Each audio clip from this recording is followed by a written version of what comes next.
UFC 311 just passed, and I'd say despite the pullouts and last-minute replacements, the card still had some decent fights. Merab and Umar put on what will probably be remembered as an all-time classic bantamweight title fight.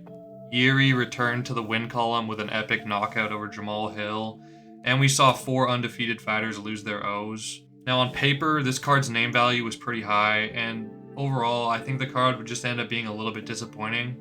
But yet, compared to UFC 312, it's going to make UFC 311 look like UFC 300. It boggles my mind that Dana actually thinks people are going to pay $78 for this.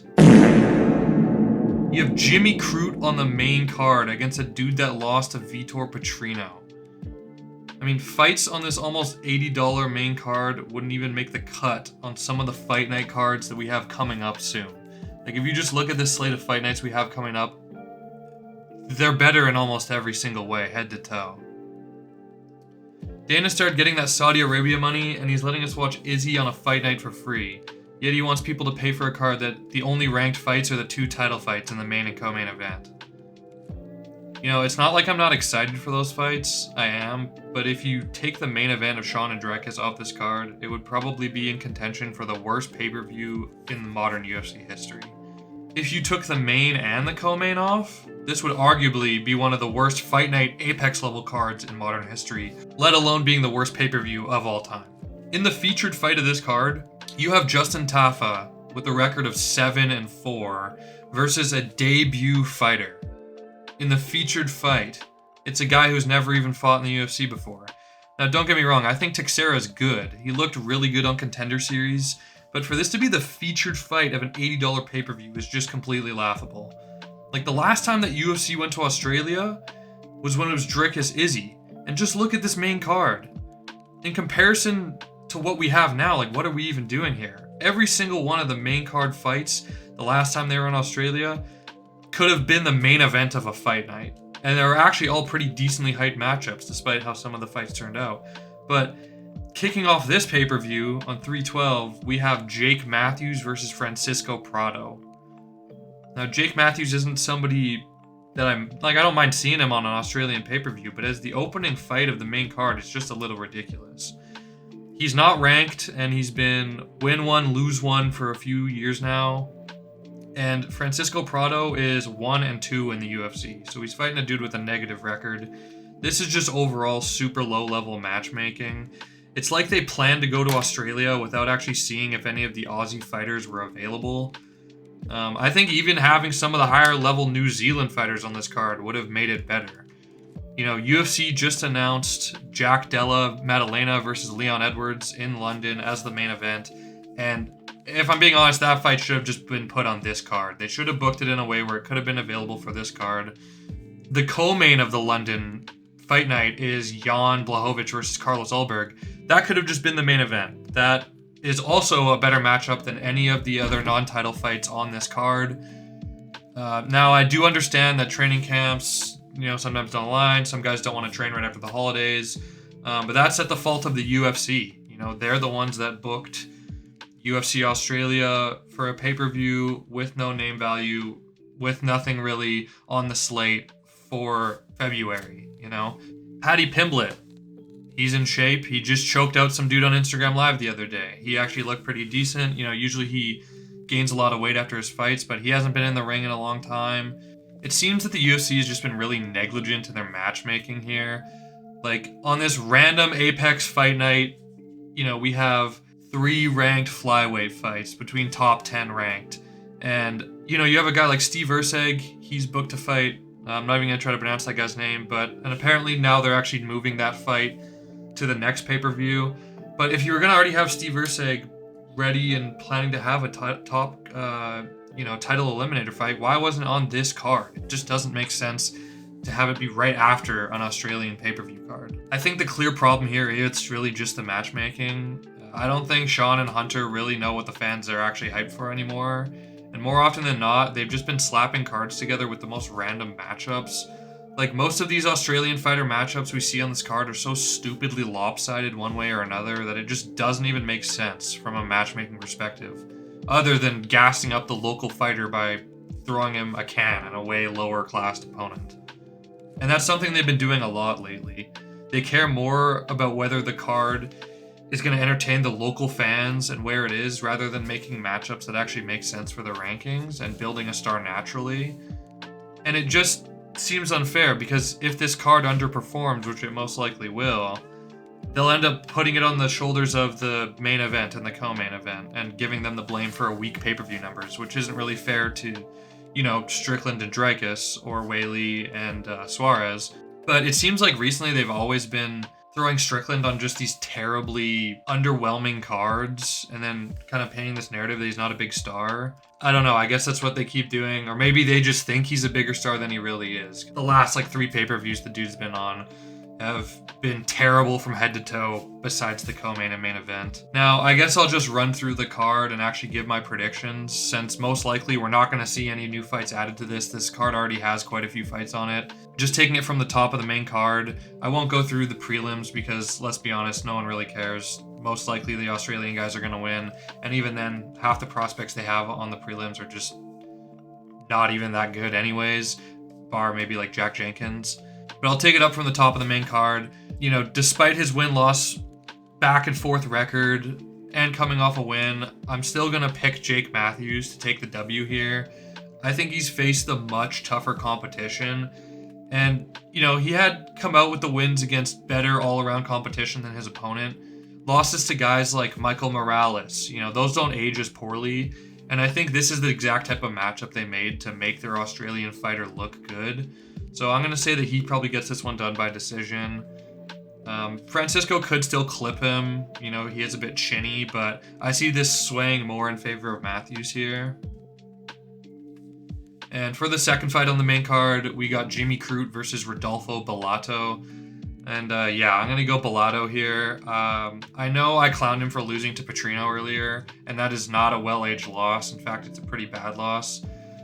Funny enough, both of Bellato's pro MMA losses are to Petrino in different organizations. Jesus, man, this fight is just such low-level MMA. It's hard to even believe that it's on the main card of a pay-per-view. But I just cannot pick Crute here. Crute hasn't won a fight in 5 years. I'm surprised he's not even cut yet, honestly. But with a loss here, who knows? He probably will be. I'm going to go Bellato KO. I think it's the logical pick. A majority of his wins are by KO, and he just KO'd Pateria. I'd probably rate Pateria a bit higher, if not the same level as Crute, but Bellato should get this one done pretty easily, I think. And next up, we have the big heavyweight fight here. I'm going to pick Teixeira. Yeah, I'm going to go with the undefeated tower of a dude. He looked good on the Contender Series. He's never been to a decision. All finishes, 7-0. Tafa can be entertaining at times, but he's kind of just a journeyman unranked Tuivasa. I don't know if that's going to have people coming for me by saying that. Look, he's knocked out less athletic blobs, but anyone that's actually athletic should get past him no problem. And I think Teixeira actually has good potential in this weight class. He's got the height advantage. He's got the reach advantage. He's a good few years younger than Tafa as well. So I'm going to guess Teixeira's going to get a KO here on the featured fight. Now on to the co-main event. Zhang Wei Li versus Tatiana Suarez. This is a pretty interesting fight. I wasn't expecting this to be the matchup that they'd go with for Wei Li's next matchup. I thought it'd be Jandiroba, if anybody. I think that she's a lot more deserving if you look at her past few recent wins and her resume overall. And her and Tatiana were actually booked to fight last year, and it ended up getting canceled due to Tatiana's injury. Obviously, Tatiana's had an injury-ridden career. She's only had 2 fights since 2019. Yes, she has the wrestling, and she had that win over Andrade, but I just don't think that's a good enough win to dethrone Wei Li at this point. Wei Li's looked so dominant in her last few, and she has the experience. Her wrestling's looked crisp. Her striking has looked fantastic. Tatiana is undefeated, but her level of competition is just a lot lower, and her inactivity, her injuries, everything altogether, it just makes me want to stick with, the active, the dominant Wei Li. I'm thinking they're probably just booking this fight to bank on the marketability. Maybe Tatiana's more marketable to them than Jandiroba, but I just don't see her pulling out the win here. I'm going to say Wei Li gets the decision win for another title defense in our co-main event, and then they'll probably book her with Jandiroba after the fact. Finally, we have the main event of the card. Probably the only fight on this entire card that's actually been thoughtfully put together with sensible matchmaking. We have Dricus du Plessis versus Sean Strickland. This is a rematch. Sean did get edged out on the scorecards by Dricus in what I'd say is like a controversial split decision to take the title on the first pay-per-view event of last year back in Toronto. Also a card that was pathetically weak. I see a pattern here. But what did these guys do to piss off Dana before I get into this analysis of this fight? Seriously. You know, they're always slapped onto these cards. I know I mentioned this earlier, but I just need to reiterate, like, Dricus is a pretty entertaining champion. And it's not really a problem with Dricus, it's more with Sean Strickland. You know, people don't love his style, but this guy is a star, and people will tune into this guy's fights. It's clear on social media, you know, on YouTube, the views of his interviews and his fights and his press conferences and everything. And Dana just seems to think he's like this McGregor level star where he can just slap him on the most absolutely pathetic and dog shit fight nights and pay-per-views, and it'll just be okay because people will tune in just to watch Sean Strickland.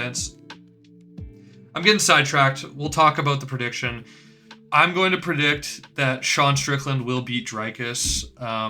You know, Dricus is undefeated in the UFC. He has some pretty good wins, KO on Whitaker and subbing Izzy. Ultimately, I'm going to still go with Sean Strickland. I think in their fight, he landed the more clear shots, the more clean shots. He had the more abundant damage. I think Dricus was being rewarded on the scorecards for takedowns that Sean was getting up from pretty easily, and the takedowns weren't really leading to any real danger for Sean on the ground. I was confident that Sean was going to win the first fight when I heard the cards being read.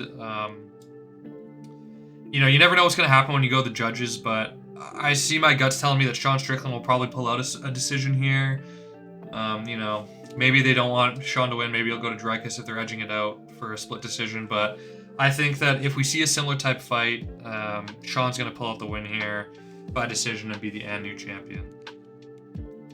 And so, yeah, that's UFC 312. You know, sometimes when cards are lackluster on paper, they can still be really fun, have exciting finishes, but there needs to be a standard set for pay-per-views. You know, that's usually the case for the random Apex card that no one's expecting to be good. Those level of fights are on this pay-per-view, and that's just not okay. Dana wants people to spend their hard-earned money on this, and that's not fair to the fans. You know, we deserve better, we deserve more exciting fights, we deserve ranked fights. You know, I hope the fights are still good, I hope the card is still good, but this is not an acceptable product that they're pushing for $80. I think everybody should speak with their wallets. I think that if you're going to watch this card, you should watch it at a bar where they're already paying for the pay-per-view, or, you know, have a bunch of friends over, have it be split up so where you're not shelling out $80 just to watch this card, because it does not deserve your $80. That being said, let me know what you guys think of UFC 312. Head to toe, do you think it's garbage like I do, or do you think maybe we could see a fun card with still some exciting fights? In the future, subscribe if you guys want to see more UFC and MMA videos. Thanks for watching, and I'll see you guys next time.